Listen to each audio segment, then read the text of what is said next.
Wa alaikum salam wa rahmatullahi wa barakatuh. Umuvandimwe arabaza ushaka kwinjira idini icyakorerwa niba binihutishwa. Alhamdulillah wassalatu wassalamu ala rasulillah wa ba'd.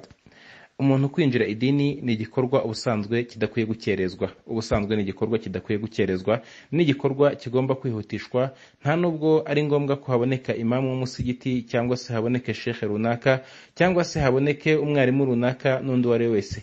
Umuyisilamu gusa ubwe arahagije kwinjiza uwo ari wese Islamu, apfa kuba gusa azi ibikorwa n'amagambo avugwa kugira ngo umuntu abe umuyisilamu.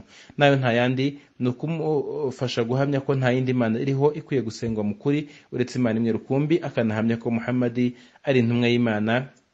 Hanyuma yaba ari umukristo akanahamya ko Yezu mwene Mariya ari intumwa y'Imana akaba n'umugaragu w'Imana. Hanyuma kandi akanemera gukurikiza no kubahiriza amategeko n'umurongo w'Islamu. Hanyuma akihutishwa cyangwa se akagirwa inama yo kwihutira kwiga no gusobanukirwa idini, kubera ko ahangaho cyangwa se mu gusobanukirwa idini niryo pfundo ry'ubumenyi, ni naryo pfundo ryo kwinjira uw'Islamu.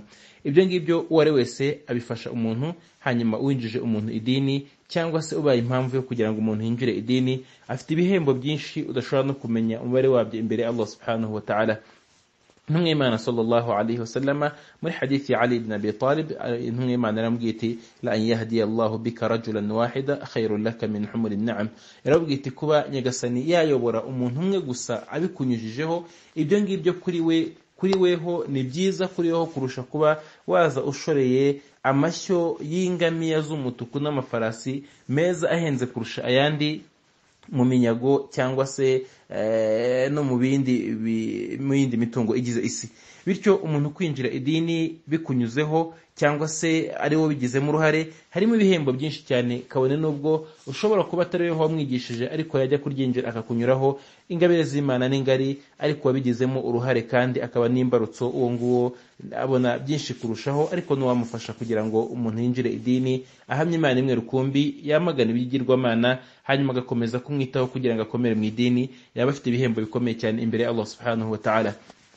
Gusa icyitonderwa, hari bamwe mu bamenyi babona ko iyo umuntu aje asa nk'adasobanukiwe ibyo ari byo bigendanye n'Uwisilamu, ko yakitondeshwa gato akabanza agasobanurirwa Uwisilamu ubwo ari bwo, hanyuma akerekwa n'umurongo, yarangiza akabona kwinjizwa idini.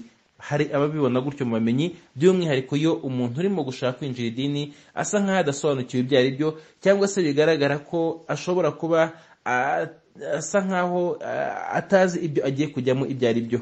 Uwo nguwo niwe ushobora kwitondeshwaho gato. Naho umuntu utari ufite idini n'umuntu ugaragara ko aciye akenge mu byo arimo kandi ufite ubwenge bwe bwuzuye, uwo nguwo uramwihutisha kugira ngo yinjire idini, kuko uramutse umukereje hanyuma agapfa ataryinjiye, hari igihe ushobora kutazabikira imbere y'Uwiteka Allah subhanahu wa ta'ala. Wallahu a'lam.